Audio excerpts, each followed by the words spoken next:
Hi friend, welcome to M TV talk to friends. आज आपके साथ फिल्म एक्सप्लेन करेंगे बहुत ही जबरदस्त मूवी ग्रिम कटी, जो कि एक हॉरर फिल्म है। फ्रेंड, अगर आपने अभी तक ये फिल्म नहीं देखी तो आप मेरी वीडियो को कंटिन्यू रख सकते हैं, बट उससे पहले मैं आपको स्पॉइलर से अलर्ट करता चलूं। फ्रेंड, इस वीडियो के अंदर आपको बहुत ही स्ट्रॉन्ग स्पॉइलर सुनने और देखने को मिलने वाले हैं, क्योंकि इस वीडियो के अंदर मैं आपको पूरी की पूरी फिल्म की स्टोरी के बारे में बताने जा रहा हूँ। सो वीडियो को शुरू करने से पहले मैं आपको स्पॉइलर से अलर्ट करता चलूँ। और ये एक 18+ फिल्म है फ्रेंड, जस्ट 18+ ही मेरी वीडियो को देखें। वीडियो को शुरू करने से पहले मेरी आपसे एक छोटी सी रिक्वेस्ट है, वो है चैनल को सब्सक्राइब करना और बेल आइकन के बटन को प्रेस करना, क्योंकि जैसे मैं अपनी नई वीडियो के साथ आऊंगा आपको नोटिफिकेशन मिल जाएगा।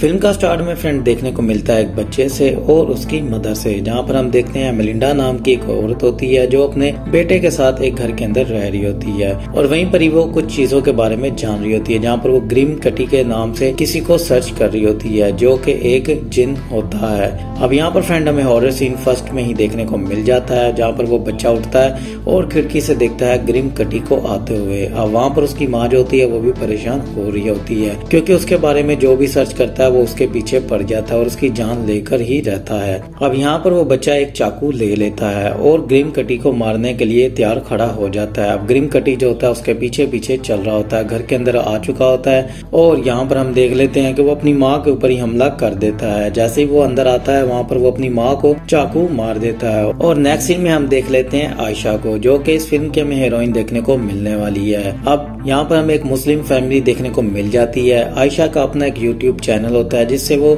अलग अलग वीडियोस बनाकर एक्सपेरिमेंट कर रही होती है, चीजों को देख रही होती है कि कौन सी चीज मजबूत है। अब जैसे कि हम वीडियो के अंदर देख लेते हैं कि वो गाड़ी के नीचे हर एक चीज को कुचल रही होती है। फिल्म की स्टोरी फ्रेंड ऐसे ही आगे बढ़ती नजर आ जाती है। नेक्स्ट सीन में हम देखते हैं वो अपने भाई के एक इवेंट पे जाती है, जहाँ पर वो म्यूजिक बजा रहा होता है। वहीं पर एक लड़की उसे मिल जाती है, जो कि उससे काफी ज्यादा बातें कर रही होती है और उसे ग्रिम कटी के बारे में बताती है। अब यहाँ पर वो बहुत सारी बातें कर ही रहे होते हैं, वहाँ पर उसका फादर आ जाता है, आमिर आता है और उसे बोलता है तुम अंदर चलो, तुम यहाँ पर क्या कर रही हो। और वहीं पर ही हम नेक्स्ट सीन में देख लेते हैं वो अपने घर की तरफ चल देते हैं, और वहाँ पर अपनी बेटी की वीडियो देख रहे होते हैं जो कि उसने बनाई होती है। अब यहाँ पर एक पिक्चर आ जाती है आमिर के फोन में और उसकी वाइफ के फोन में, मतलब आयशा के मदर और फादर के फोन में ग्रिम कटी की फोटो भी आ जाती है। अब आमिर को ये चीज देखकर काफी ज्यादा हैरानगी होती है, और आमिर इसके बारे में पहले से ही जानता होता है। अब यहाँ पर वो अपनी बेटी और बेटे को बिठा लेते हैं, आयशा से वो बात करता है और उसे ग्रिम कटी की पिक्चर दिखाता है। उसे बोलता है कि तुम्हें ऐसा कोई भी किसी का मैसेज आए तो इसका रिप्लाई नहीं करना है तुम्हें, क्योंकि वो एक गेम खेलता है। अब यहाँ पर आमिर उसको सब कुछ बताता है ग्रिम कटी के बारे में। आयशा उसकी बात नहीं मानती है, वो ग्रिम कटी के बारे में सर्च करना शुरू कर देती है और एक लड़की से फेसबुक से नंबर लेकर उससे बात भी करना शुरू कर देती है, जो कि ग्रिम कटी के बारे में काफी जानती होती है। अब यहाँ पर फ्रेंड हम नेक्स्ट सीन में देखते हैं वो किचन के अंदर खड़ी होती है और वहाँ पर ग्रिम कटी आ जाता है, क्योंकि उसने उसे सर्च किया होता है। अब ग्रिम कटी को जैसे वो देखती है तो डर जाती है और चीखना चिल्लाना शुरू कर देती है, और उतनी देर में वहाँ पर आमिर आ जाता है और वो पुलिस को बुला लेते हैं और पुलिस को वो बताती है ग्रिम कटी के बारे में बताती है, बट पुलिस वाले उसकी बात पर यकीन नहीं करते हैं। अब एक भूत के ऊपर वो कैसे यकीन कर लें। अब वो वहाँ से उठती है और अपने कमरे के अंदर चली जाती है। वहाँ पर आमिर भी उसके पीछे जाता है और उससे फोन ले लेता है। उसे बोलता है कि तुम्हें अब अपना तो अपना लैपटॉप यूज करना है और ना ही तुम्हें ये फोन को यूज करना है, क्योंकि ग्रिम कटी इसी से ही तुम्हें सर्च करता हुआ आएगा। तुम जहाँ पर भी होगी वो तुम्हें सर्च करके आ जाएगा। इस बात पर वो बिलीव नहीं करती है। अब आमिर से वो फोन लेने की कोशिश कर रही होती है। अब आमिर उसका फोन लेकर वहाँ से चला जाता है। अब जैसे ही सुबह होती है तो आमिर अपनी बेटी और बेटे को बिठा लेता है और उसे बोलता है कि ये डिटॉक्स बॉक्स है, इसके अंदर हमारी चीजें सेव रहेंगी और तुम्हें वो सर्च भी नहीं कर पाएगा। इसके अंदर ये महफूज है, हम इसे लॉक करके छोड़ देंगे,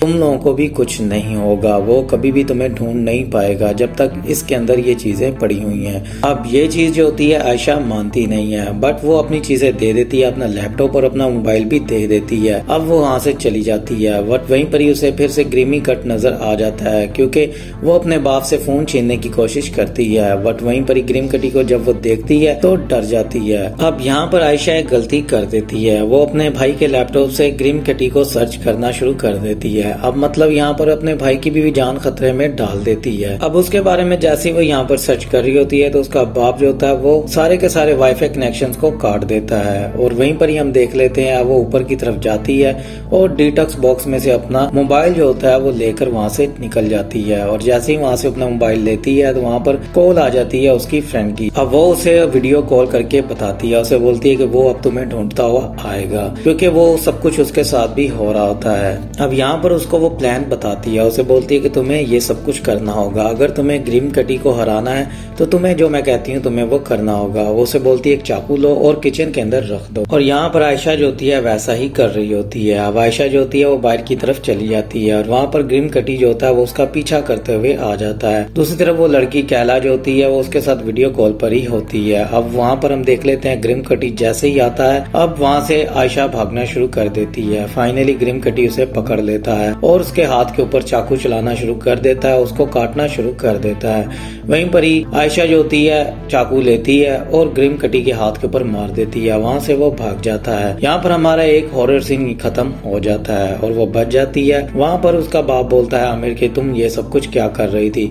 तुम चीख चिल्ला क्यों रही थी? तो बोलती है कि मेरा हाथ कट गया था, मेरा खुद का ही हाथ मेरे हाथों से कट गया है, तो कुछ नहीं हुआ है, मैं नॉर्मल हूँ, आप लोगों को मेरी फिक्र करने की जरूरत नहीं है। जबकि आमिर को पता होता है कि ये सब कुछ झूठ बोल रही है। अब फिल्म ऐसे ही आगे बढ़ती नजर आ जाती है। सुबह होती है, आयशा अपने स्कूल जाती है, वहाँ पर वो कुछ लेक्चर्स ले रही होती है। वहाँ पर उसे कैला भी देखने को मिल जाती है। कैला उसे अलग से बुलाती है वॉशरूम के अंदर और उसे बोलती है कि हम उसे हरा सकते हैं, तुम नहीं जानती हो कि मैंने क्या क्या देखा है, तुम मेरे साथ अगर चलोगी तो हम उसका कुछ कर सकते हैं और अपनी जान भी बचा सकते हैं। वो उसे अपने एक दोस्त के घर पर ले जाती है जहाँ पर पार्टी चल रही होती है ग्रिम कटी को ही लेकर। अब ग्रिम कटी जो होता है वो काफी ज्यादा मशहूर हो चुका होता है। अब वहाँ पर वो काफी ज्यादा बातें करते हैं और एक वीडियो बनाते हैं और उसका लैपटॉप यूज करना शुरू कर देते हैं। अब वहाँ पर ग्रिम कटी के बारे में और जानने की कोशिश करती है। आयशा जैसे ही देखती है मेलिंडा के बारे में जानती है और उसका एड्रेस भी ले लेती है। अब आयशा को मेलिंडा का पहले नहीं पता होता है और वहीं पर ही आमिर जो होता है वो अपनी बेटी को सर्च करता है, उसकी लोकेशन देखता है और उसके पीछे उसी पार्टी के अंदर आ जाता है। अब जैसे ही रात होती है वहाँ पर आयशा बैठी होती है लैपटॉप के पास ही और वो मेलिंडा के बारे में जानने की कोशिश कर रही होती है। वहाँ पर उसके भाई कामरान की कॉल आ जाती है जो कि उसे बोलता है कि तुम यहाँ पर क्या कर रही हो, तुम्हें मैं काफी टाइम से ट्राई कर रहा हूँ। अब यहाँ पर यह चीज सुनकर वो काफी ज्यादा अपसेट हो जाती है। वहीं पर ही हम देख लेते हैं ग्रिम कटी जो होता है वो उसके भाई के पास भी आ जाता है और दूसरी तरफ वो नीचे जाती है और जैसे वो नीचे जाती है पार्टी चल रही होती है और वहाँ पर ग्रिम कटी आ जाता है। तो देखकर वो काफी ज्यादा डर जाती है और वो सिर्फ उसी को ही नजर आ रहा होता है पूरी पार्टी में और वो किसी को नजर नहीं आ रहा होता है। वहाँ पर वो उसके ऊपर हमला कर देता है। वहाँ पर आमिर भी आ जाता है जो कि उसको बचाने की कोशिश कर रहा होता है। अब ग्रिम कटी और किसी को नजर नहीं आ रहा होता। यहाँ पर हमें यही चीज देखने को मिल रही होती है कि आयशा जो होती है वो अपनी खुद ही जान ले रही है, चाकू पकड़कर अपनी खुद ही जान लेने की कोशिश कर रही है, जबकि उसको ग्रिम कटी काट रहा होता है जो कि उसको ही नजर आ रहा होता है। अब वहाँ से उसे हॉस्पिटल लेके जाने की सोच रहे होते हैं। वहीं पर ही आमिर और उसे बोलता है कि तुमने और कोई गलती तो नहीं की है, तुम्हारे भाई को इस बारे में क्या पता है? तो वो बोलती है मुझे समझ में नहीं आ रहा आप क्या कह रहे हैं। तो वो बोलता है कि तुमने अपने भाई की जान भी खतरे में डाल दी है। वहाँ पर ग्रिम कटी आ चुका होता है जो कि उसके भाई के ऊपर घर में हमला कर देता है और उसका भाई जो होता है वो बेहोश हो चुका होता है। और वहीं पर ही नेक्स्ट सीन में हम देखते हैं कि वो हॉस्पिटल के अंदर होती है। अब हॉस्पिटल में जैसे उसकी आंख खुलती है तो वो अपनी माँ से बातें कर रही होती है। उसे बोलती है कि मैंने जान लिया कि ये ग्रिम कटी का आखिर हमें खात्मा कैसे मिलेगा, वो जो लेडी है मेलिंडा वो कैसे बची और उसका बेटा कैसे बच गया, इसके बारे में हमें उसके पास जाकर देखना होगा और उससे पूछना होगा कि उसने कैसे अपनी जान बचा ली और वो कैसे अब तक जिंदा है, जबकि वो किसी को भी जिंदा नहीं छोड़ता है। अब यहाँ पर वो अपनी कैला फ्रेंड के पास भी आते हैं जो कि उसी हॉस्पिटल के अंदर होती है जिसके ऊपर ग्रिम कटी ने हमला किया होता है। अब वो उससे भी आकर वही बात करती है। वो उसे बोलती है कि मैं यहाँ से नहीं जा सकती हूँ, तुम्हें अकेली को ही जाना होगा। अब वहाँ से आयशा अपने माँ के बैग से लेती है कीज और गाड़ी लेकर वहाँ से निकल जाती है मेलिंडा के पास। अब वहाँ से आयशा की जो माँ होती है सारा वो भी वहाँ से निकलती है और आमिर को बोलती है कि मैं आ रही हूँ, मेरी एक मीटिंग है, मैं जल्दी ही आ जाऊंगी। और आयशा यहाँ पर अभी नीचे ही गई है रिसेप्शन पर, अभी वो आ जाएगी वापस, तो मैं भी तब तक वापस आती हूँ। अब वहाँ से आयशा जो होती है वो मेलिंडा के पास आ चुकी होती है। मेलिंडा से काफी ज्यादा बातें करने की कोशिश करती है। पहले तो मेलिंडा उसे बोलती है कि मैं तुम्हें नहीं जानती हूँ बट मैं तुम्हारी माँ को जानती हूँ, इसलिए मैं तुम्हारी रिस्पेक्ट करती हूँ, बट तुम जो पूछ रही हो मुझे नहीं समझ में आ रहा आखिरकार तुम क्या पूछ रही हो, तुम्हें यहाँ से जाना होगा। वहाँ से वो उसे बोलती है कि तुम यहाँ से चली जाओ और दरवाजा बंद कर देती है। अब मेलिंडा मलिंडा उसे सच नहीं बताती है। अब वहाँ से आयशा जो होती है चोरी चोरी उसके घर में घुसने की कोशिश कर रही होती है। वहाँ पर वो देखती है काफी ज्यादा चीजें टूटी फूटी पड़ी हुई हैं। उनका लैपटॉप, उनके आईपैड, फोन जो उन्होंने तोड़कर बाहर फेंक दिए हैं। अब वहाँ से आयशा जो होती है घर के अंदर जाती है और उसके बेटे के रूम में चली जाती है और देखती है कि वहाँ पर उसने अपने बेटे को एक रूम के अंदर कैद किया होता है। अब ये चीज देखकर वो काफी ज्यादा डर जाती है और वहाँ पर मलिंडा उसके ऊपर आकर गन तान देती है। उसे बोलती है कि तुम्हें यहाँ से जाना होगा और उसे एक दरवाजे के अंदर बंद कर देती है। यहाँ पर आयशा की माँ भी आ जाती है जो कि मलिंडा से आकर बात करती है और उसे बोलती है कि मैं तुमसे माफी मांगती हूँ मेरी बेटी के लेकर। मैं जानती हूँ कि वो बहुत सारी गलतियां कर रही है और उसे समझ में नहीं आ रहा आखिरकार वो क्या कर रही है। वो थोड़ी सी साइको हो गई है। अब वहाँ से सारा जो होती है आयशा को लेती है और गाड़ी के अंदर बिठा लेती है। उतनी देर में वहाँ पर ग्रिम कटी भी आ जाता है जो कि जैसे ही हमला करने लगता है तो आयशा जो होती है गुस्से में आकर गाड़ी का शीशा तोड़ देती है, जहाँ पर ग्रिम कटी जो होता है वो गायब हो जाता है। अब वहाँ से आयशा उसे बोलती है कि ठीक है मैं तुम्हारी खातिर एक बार अंदर जाकर देख लेती हूँ, अगर ये झूठ हुआ तो तुम यहाँ पर दोबारा कभी भी नहीं आओगी। अब यहाँ पर सायरा जो होती है जाकर मलिंडा से बात करती है। उसे बोलती है क्या तुमने अपने बेटे को लॉक किया हुआ है? तो वो बोलती है तुम्हारा दिमाग तो नहीं खराब हो गया? ऐसा मैं क्यों करूंगी, मैं अपने बेटे के साथ ऐसा क्यों करूंगी? अब वहाँ पर उसे सारा बोलती है कि मुझे फिर भी देखना है, मैं देखकर चली जाऊंगी। अगर तुमने अपने बेटे को कैद नहीं किया हुआ तो मैं यहाँ से चली जाऊंगी। अब वहाँ पर मलिंडा उसे बोलती है कि तुम ऐसा नहीं कर सकती हो, तुम जबरदस्ती नहीं कर सकती हो। जबकि वहाँ पर सारा जो होती है उसके ऊपर काफी ज्यादा गुस्सा करना शुरू कर देती है। अब वो जबरदस्ती उसके घर के अंदर घुसती है और वहीं पर ही आवाज आती है कुछ गिरने की। तो वो ऊपर जैसे ही जाती है रूम के अंदर तो वहाँ पर ग्रीन कटी जो होता है उसके बेटे को पकड़कर खड़ा होता है और उसको मारने की कोशिश कर रहा होता है। वहाँ पर मलिंडा भी आ जाती है और गन लेकर आती है और उतनी देर में वहाँ पर मलिंडा का जो बेटा होता है वो अपनी माँ पर हमला कर देता है क्योंकि उसे बहुत ज्यादा गुस्सा होता है कि वो उसको कैद कर कर रखती है। अब वहाँ से मलिंडा जो होती है सीढ़ियों से नीचे गिर जाती है और बेहोश हो जाती है। सारा जो होती है उसके बेटे को लेती है और हॉस्पिटल के अंदर आ जाती और वहीं पर ही हम देखते हैं आमिर को जहाँ पर वो अपने बेटे के साथ बैठा होता है और उसके लैपटॉप के ऊपर उसकी हिस्ट्री को सर्च करना शुरू कर देता है।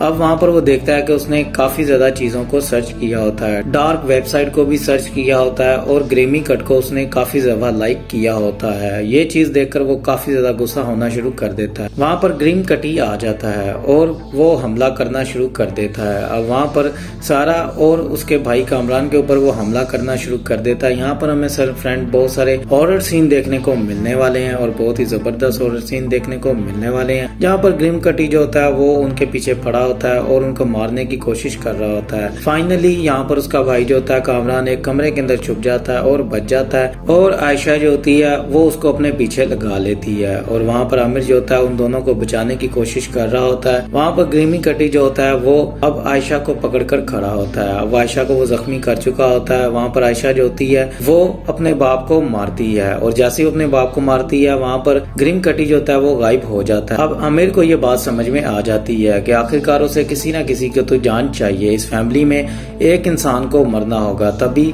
सब बच पाएंगे। अब वहाँ पर आयशा जो होती है अपने आप को त्याग देती है, अपने आप को उसे मारने देती है। अब ये चीज देखकर आमिर जो होता है अपने आप को बेहोशी का इंजेक्शन लगा लेता है और वहाँ पर जैसे वो बेहोश होता है वहाँ पर आयशा बच जाती है। ग्रीम कटी को लगता है कि इनका एक सदस्य मर चुका है, जो कि उसका मिशन था वो पूरा हो चुका है। अब वहाँ पर आमिर जो होता है वो बेहोश हो जाता है और वहीं पर ही इस फिल्म की एंडिंग भी हो जाती है। नेक्स्ट सीन में हमें आयशा देखने को मिल जाती है जो कि लास्ट में हमें बताती है कि आखिरकार कैसे वो बच गई और ग्रीम कटी अब कब आएगा ये तो हमें नहीं पता है, बट मेरे डैड जो है वो जिंदा है। अगर किसी को लग रहा है कि वो मर चुके हैं तो वो जिंदा है, वो मरे नहीं है। उन्हें हमें बचाने के लिए खुद को बेहोश कर लिया था ताकि ग्रीम कटी को लगे कि वो मर चुके हैं, मतलब इस फैमिली का एक मेंबर मर चुका है। सो फ्रेंड ये थी इस फिल्म की स्टोरी। अगर आपको मेरी वीडियो अच्छी लगी हो तो लाइक शेयर जरूर कीजिएगा और मेरे चैनल को सब्सक्राइब भी कर लीजिएगा। फ्रेंड ये फिल्म आपको ऑफिशियली इंग्लिश में देखने को मिल जाएगी, इंग्लिश सबटाइटल में देखने को मिल जाएगी, हिंदी में आपको ये फिल्म देखने को नहीं मिलती है। फ्रेंड अगर आपने अभी तक मेरा चैनल सब्सक्राइब नहीं किया तो मेरे चैनल को सब्सक्राइब कर लें और बेल आइकन के बटन को प्रेस कर लें, क्योंकि जैसे मैं अपनी नई वीडियो के साथ आऊंगा आपको नोटिफिकेशन मिल जाएगा। अब आपको हर वीक में बहुत सारी वीडियोस मिलती रहेंगी और नई से नई मैं फिल्म के बारे में आपको बताता रहूंगा। मिलता हूँ आपसे नेक्स्ट वीडियो में, अपना ख्याल रखिएगा, टेक केयर, बाय।